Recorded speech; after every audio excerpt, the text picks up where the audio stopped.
En este momento, cuando uno de los aviones Bronco intenta lanzar cohetes exactamente en el momento que llegó uno de los cohetes, cerca del palacio. En estos momentos, señores, ustedes pueden observar cómo acaba de caer un cohete cerca del Palacio de Miraflores. Sin embargo, y gracias a Dios no podemos sufrir daño. 27 de noviembre de 1992, Maracay, Estado Aragua. Tras la derrota sufrida gracias a la valentía de los pilotos de F-16, Teniente Coronel Guillermo Beltrán Bielma y el mayor Elímenes Labarca, los golpistas huyen en aviones Hércules C-130 al Perú. Otros son detenidos en las instalaciones del Canal del Estado VTV y en diferentes cuarteles militares. El presidente Carlos Andrés Pérez se dirige a la nación tras esta segunda intentona golpista. Y anoche se agudizaron los rumores porque desde hace una semana se nos venía diciendo que iba a estallar este movimiento.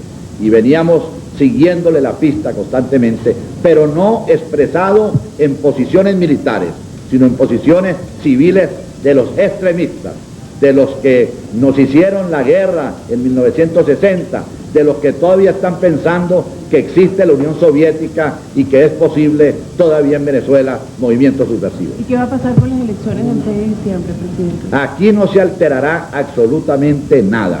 El pueblo venezolano, todos sus sectores, deben seguir trabajando confiados y seguros. Las Fuerzas Armadas son leales a la democracia, el gobierno continuará al frente de los destinos del país y los partidos políticos y todos los sectores de opinión le darán respaldo a la democracia nacional, que es lo que yo represento en estos momentos y lo que representaré hasta el momento en que en las elecciones del próximo año y luego el día de la toma de posesión ponga en manos del nuevo mandatario elegido por el pueblo los destinos de Venezuela. Las elecciones del 6 de diciembre no serán interrumpidas, nada va a pasar.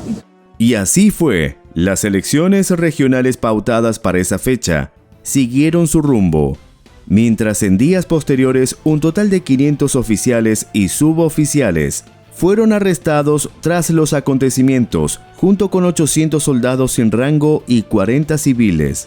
No obstante, solamente 196 personas, entre civiles y militares, fueron llevadas a un tribunal militar, incluyendo a las que huyeron a Perú, a los que se le abrió un proceso en ausencia.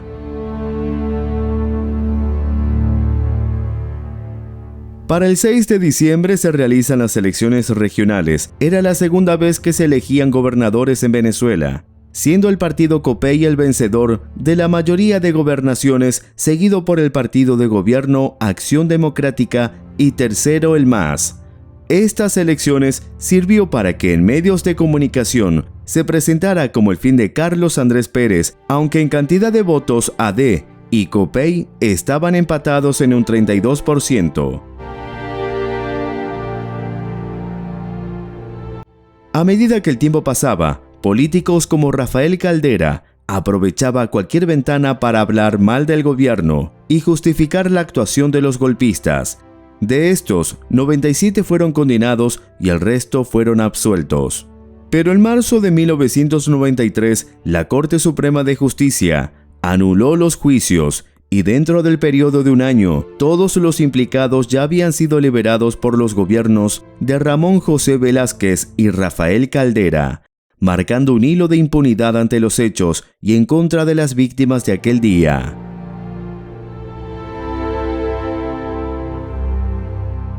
Esto impulsó la carrera política de Caldera, a quien muchos le atribuyen no perdonarle a Carlos Andrés por haber ganado 2 veces la presidencia de la República.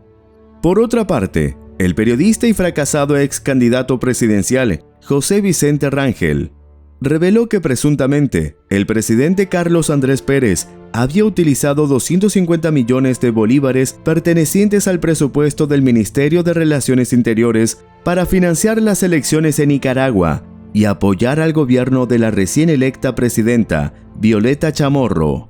Esta misión secreta, denominada Operación Orquídea, fue ordenada por el gobierno de Pérez para enviar 40 policías venezolanos a Managua para custodiar a la presidenta Chamorro pues en esos años ese país vivía la violencia de las guerrillas sandinistas, aliadas de Fidel Castro y los Contras.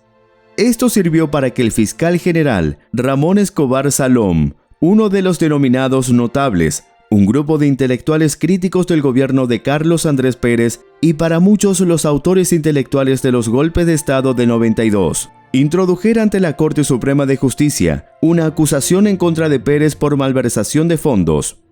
Tras presiones de diversos partidos, políticos, empresarios y medios de comunicación, en mayo de 1993, la Corte Suprema de Justicia determinó que había méritos suficientes para la apertura de un juicio en contra del mandatario.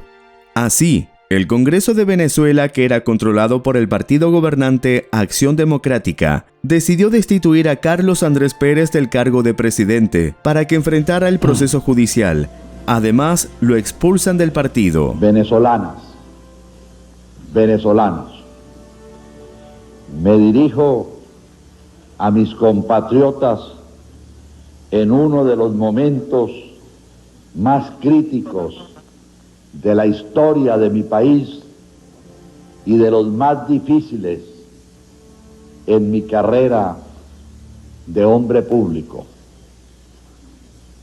Debo confesar que pese a toda mi experiencia y al conocimiento de la dramática historia política de Venezuela, jamás pensé que las pasiones personales o políticas pudieran desbordarse de manera semejante y que ya Venezuela podría mirar hacia atrás sin el temor a los incesantes desvaríos de la violencia tan comunes en nuestro proceso histórico.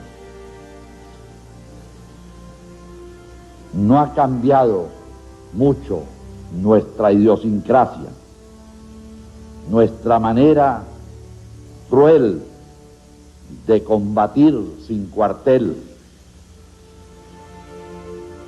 Ha revivido con fuerza indudable un espíritu inquisitorial y destructor que no conoce límites a la aniquilación, sea moral o política.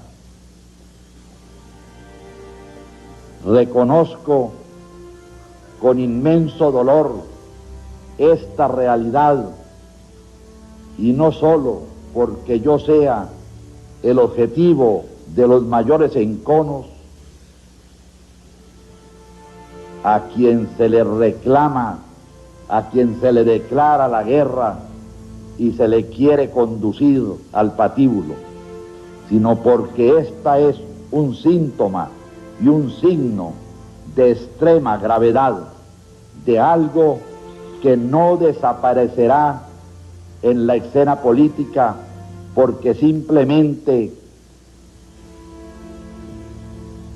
se cobre una víctima propiciatoria. Esta situación seguirá afectando de manera dramática al país en los próximos años. Yo represento una larga historia política, una historia que arranca a partir de la muerte de Juan Vicente Gómez y de los primeros gobiernos que sucedieron a la dictadura, que demoró por tantas décadas nuestra presencia en el siglo XX. Formé parte de los jóvenes que en 1945 se lanzaron temerariamente a transformar al país. Derrocado Rómulo Gallegos, asumimos todos los riesgos para recuperar para Venezuela su libertad y su dignidad de pueblo libre. Formé parte de quienes desde 1958 combatimos con mayor denuedo por la democracia contra la subversión que en esos duros años puso en jaque nuestras instituciones democráticas. En el camino quedaron muchos adversarios vencidos, pero jamás humillados, porque al contrario se les tendió la mano franca cada vez que fue preciso. Como no soy un acumulador de resentimientos, me equivoqué al suponer que todos actuábamos así y que las diferencias y los duelos políticos nunca serían duelos a muerte. Supuse que la política venezolana se había civilizado y que el rencor y los odios personales no determinarían su curso. Me equivoqué. Hoy lo estamos constatando.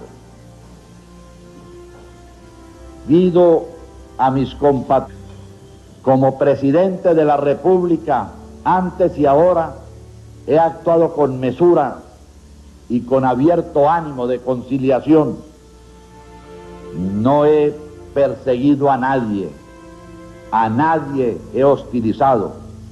Sin embargo, contra nadie se ha desatado una campaña sistemática, larga y obsesiva, como la que se ha ensañado contra mí y contra mi gobierno. La he soportado con la convicción de que en las democracias siempre son preferibles los abusos de la oposición que los abusos del gobierno. Los adversarios que quedaron en el camino y los enconos de las luchas políticas pasadas se fueron muriendo poco a poco y todos fueron resucitando agravios que parecían olvidados. Así se ha formado la coalición que tiene en zozobra al país. Articulados en esta confabulación que nos abruma. Nunca una coalición fue tan disímil. Cuando se retratan en grupo, aparecen señaladas como definiciones precisas de diversas etapas de la lucha política de los últimos 50 años.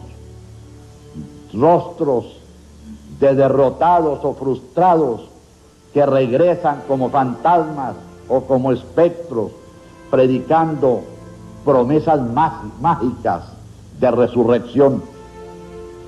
Es como la rebelión de los náufragos políticos de las últimas 5 décadas, los rezagos de la subversión de los años 60, con nuevos reclutas, los derrotados en las intentonas subversivas del 4 de febrero y del 27 de noviembre de 1992, se incorporan a la abigarrada legión de causavientes. Todos los matices,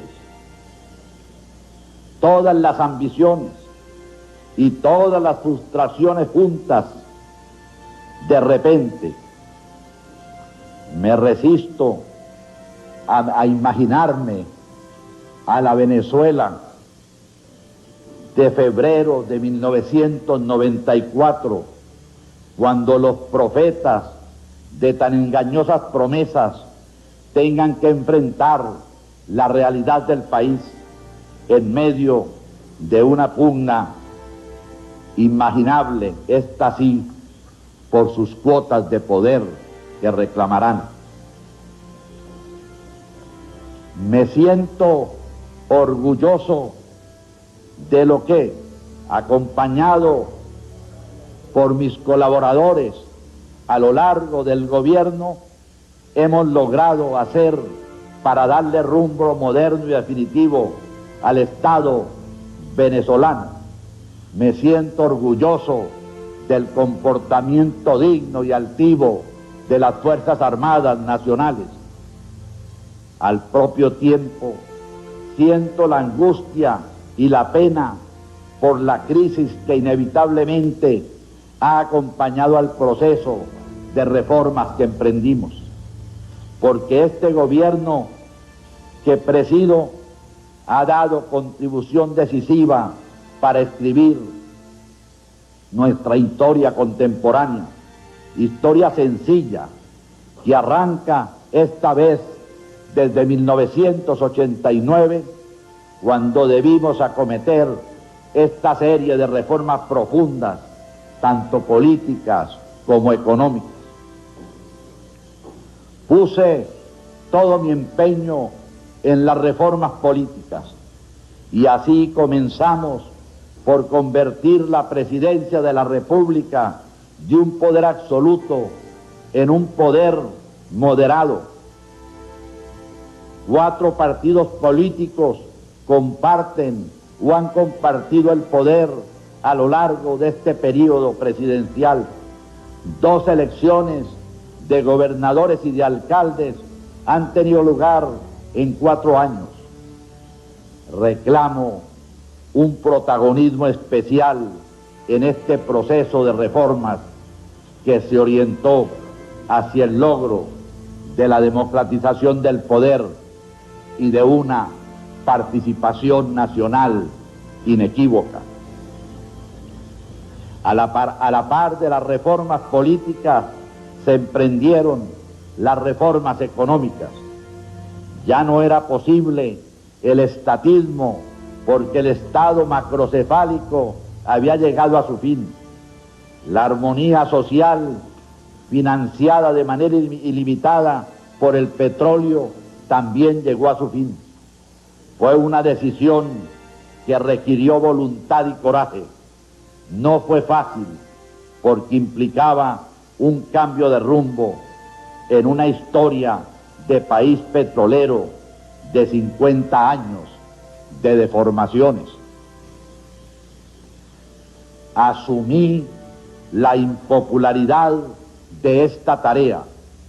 Tenía una alternativa quizá distinta: porfiar hasta el final y comprometer los recursos del Estado, extremando la falsa armonía social. Pero los resultados habrían sido catastróficos. Hemos puesto a Venezuela con esas reformas económicas y comerciales en sintonía con lo que ocurre en el mundo y también en nuestra propia región de América Latina.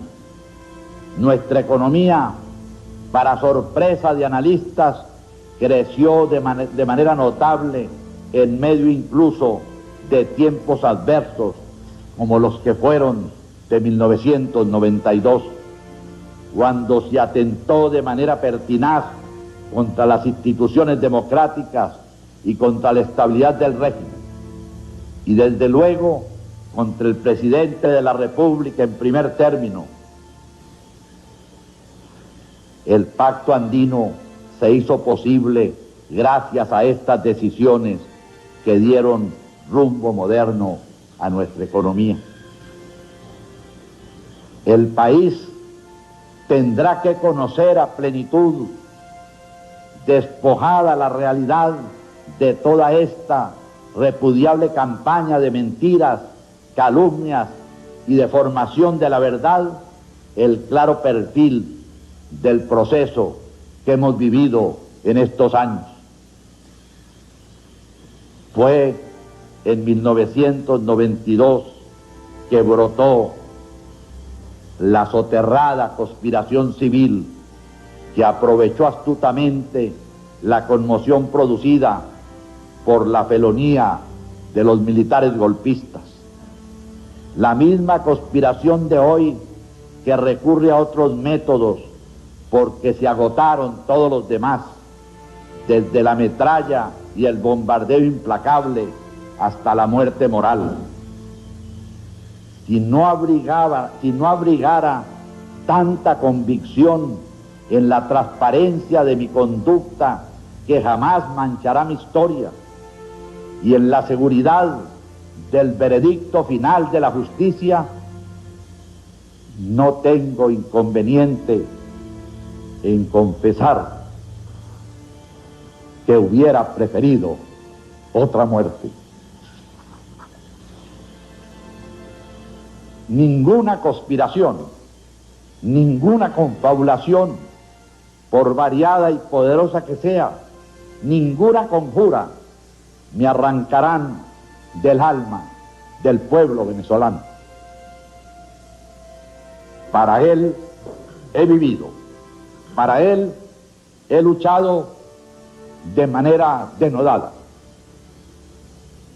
Por él continuaré luchando. Nadie me sacará de esta tierra venezolana. Más temprano que tarde comprenderán que he actuado con la conciencia más cabal y más plena de que opté por el camino más conveniente. El futuro lo dirá, y lo dirá muy pronto, si he actuado con razón, si hemos interpretado correctamente el momento y las circunstancias del país. Jamás he presumido de hombre o de político infalible. Innumerables pueden haber sido mis errores, de buena fe, desde luego, pero en el balance de una vida política larga y apasionada, estoy persuadido de que se reconocerá mi contribución con equidad y justicia. Repito lo que dije ayer en breve alocución. El país contempló estupefacto cómo se ejercieron sobre los magistrados del alto tribunal las más desembosadas presiones. Estas son, compatriotas, manifestaciones de una actitud que ha perdido hasta las formas del recato para lanzarse abiertamente por el camino de las presiones ejercidas sin medir las consecuencias institucionales que tales actitudes comportan. No me perdonan que haya sido 2 veces presidente por aclamación popular. No me perdonan que sea parte consustancial de la historia venezolana de este medio siglo. No me perdonan que haya enfrentado todos los avatares para salir victorioso de ellos. No se me perdona ni mis errores ni mis aciertos. Pero aquí estoy, entero y dispuesto a seguir luchando en Venezuela y por Venezuela, y dedicado a Venezuela, consagrado con pasión hoy como ayer al servicio de los venezolanos, de todos, de los que me apoyan, de los que me adversan y de los que tienen dudas sobre mí. Aquí estoy. En el día de hoy, los magistrados de la Corte Suprema de Justicia, reunidos en sana plena, encontraron méritos para enjuiciar al presidente de la República y a los exministros Alejandro Izaguirre y Reinaldo Figueredo. El pasado 9 de marzo, en mensaje dirigido a la nación, expliqué minuciosamente la forma y las razones por las cuales se tramitó una rectificación presupuestaria de 250 millones de bolívares con cargo a los servicios de inteligencia y seguridad del Estado. Fue una explicación precisa y clara. Nada tengo que rectificar ni agregar a lo que allí dije.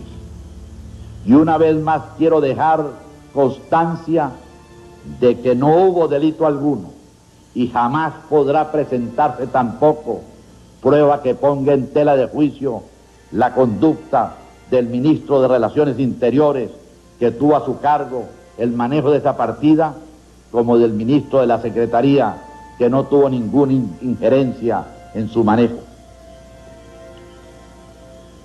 Me dirijo hoy a todos mis compatriotas y a todos los extranjeros que han hecho de Venezuela su patria, quien como yo, que ha dedicado su vida entera a la conquista, defensa y consolidación de la democracia, no tiene que ratificar que acato esta decisión de la Corte Suprema de Justicia. No la juzgo, será la historia, implacable en sus veredictos, la que lo hará más adelante. Y la acato porque asumo la responsabilidad como presidente, como líder y como venezolano. Del mismo modo que tendrán que asumir la suya quienes han conducido al país a esta encrucijada dramática de su historia. Lo que más duele es que esta decisión de la Corte se produce en el momento en que el país se enrumbaba positivo y francamente hacia su recuperación política y económica. En lo político, los venezolanos han escogido sus candidatos presidenciales para así cumplir con la renovación democrática de la conducción de la jefatura del Estado.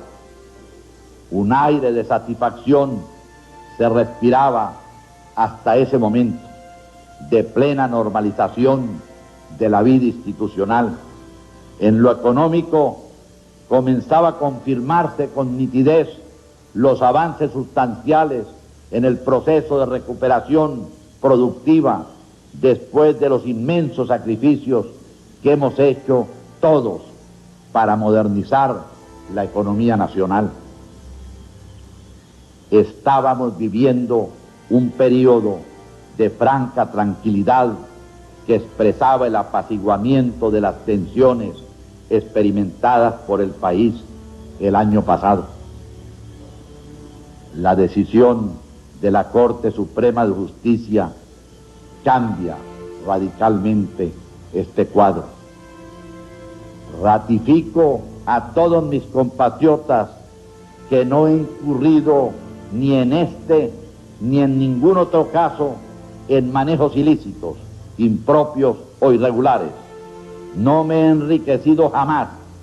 Mi ambición siempre ha sido contribuir con mi esfuerzo a perfilar un rumbo moderno y promisor para Venezuela. De mí se han dicho y se dicen muchas cosas. Se podrán decir todas las que se quieran en el terreno político. Esa es la práctica en una democracia activa y vigorosa. Pero nunca, nunca podrá decirse que me he aprovechado en términos personales de las posiciones que he ocupado por voluntad del pueblo. Tampoco nadie me podrá enrostrar que he propiciado, estimulado o provocado la comisión de hechos ilícitos. El dinero de la partida secreta por el cual la Corte Suprema de Justicia ha acordado el enjuiciamiento del presidente de la República, en este y en todos los casos, ha sido utilizado de acuerdo con las disposiciones que la ley prevé.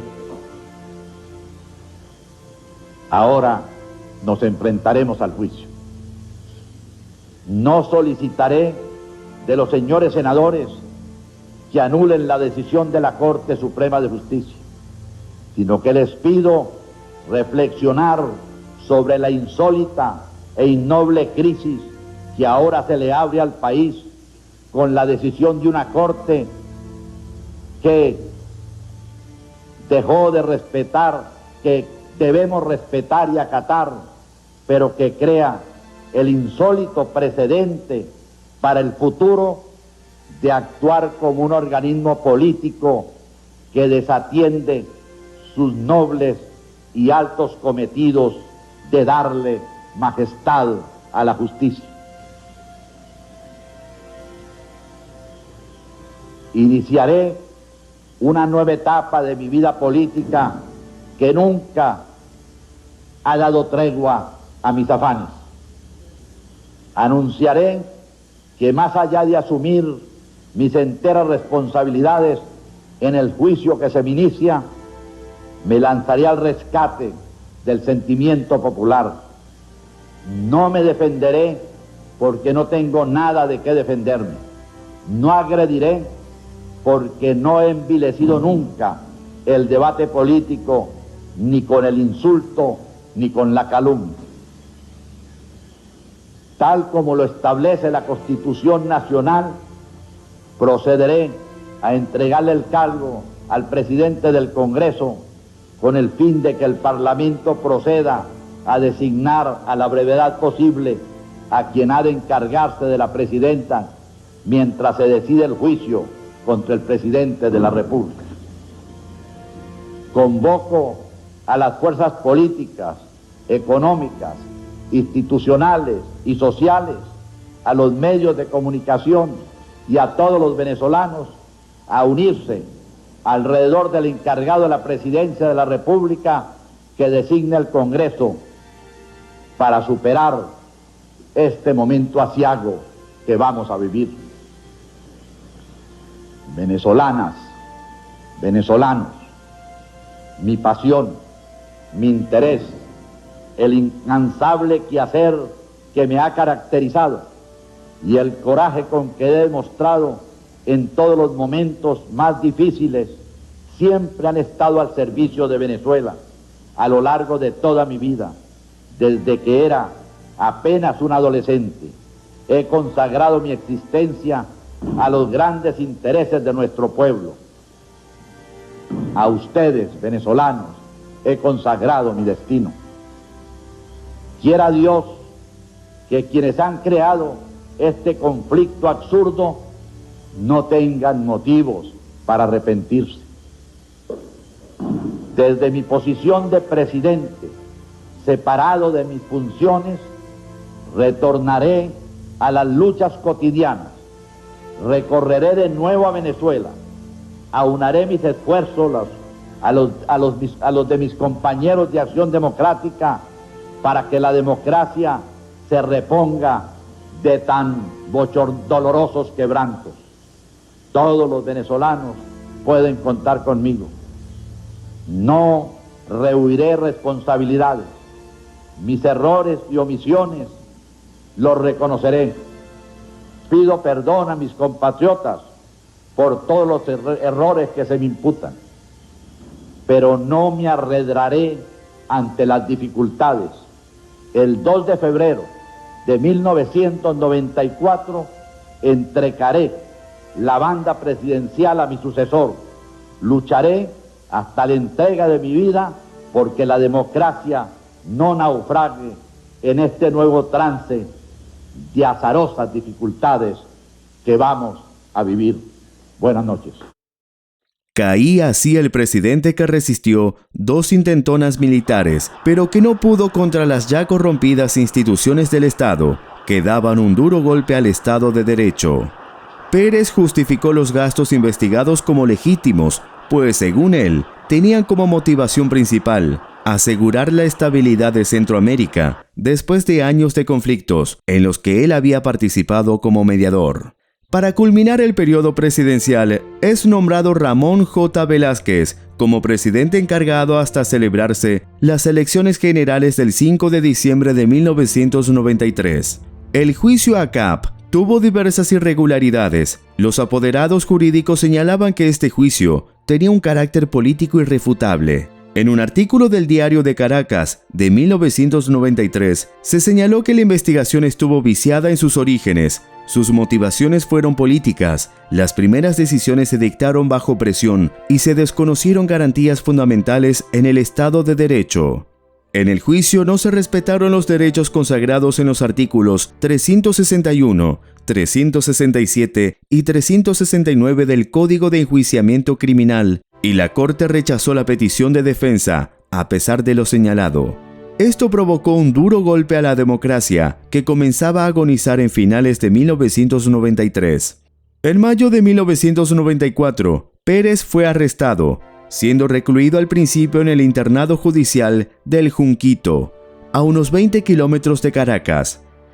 Sin embargo, por su edad, permaneció bajo arresto domiciliario. Los magistrados ordenaron también la detención de los ministros de Pérez, Reinaldo Figueredo y Alejandro Izaguirre, y los exdirectores de administración Carlos Vera Aristigueta y Oscar Barreto Leiva, así como otra persona más.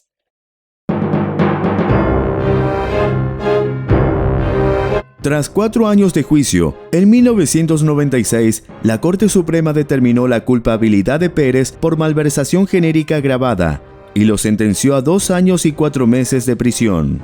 El exministro Vera Aristigueta fue condenado por malversación genérica agravada en grado de complicidad, y el exministro Izaguirre fue condenado a restituir, reparar o indemnizar los perjuicios inferidos al patrimonio público. El 5 de diciembre de 1994, tras una difícil situación, es elegido Rafael Caldera, de 78 años, vencedor por un escaso margen de votos y liderando una coalición de socialistas y socialcristianos que encabezaba el joven partido Convergencia. Caldera se mostró en un primer momento convencido de la necesidad de cambiar la agenda económica implementada por Pérez, sustituyéndola por otra que no tuviera un impacto tan fuerte sobre los sectores sociales más desprotegidos. Sin embargo, desde un principio el panorama se le presentó desolador, ya que el volumen y las condiciones de la deuda pública eran mucho mayores de lo sospechado, y el enorme e ineficiente aparato burocrático del Estado venezolano, herencia de décadas de clientelismo político, ameritaba una modernización urgente, por lo que las medidas que pretendía adoptar Carlos Andrés Pérez fue retomado por Caldera cambiándole el nombre e intentando hacer una campaña más mediática. ¿Pero quieres saber lo que pasó? ¿Cómo fue la campaña y el segundo mandato de Rafael Caldera? Pues en el próximo capítulo hablaremos de ello. No olvides suscribirte a nuestro canal de YouTube y compártenos tus impresiones sobre lo ocurrido en este periodo. ¿Crees que estuvo bien ayudar a la presidenta de Nicaragua con dinero de la partida secreta? Esto es Militorias, Historia y Fuerzas Militares.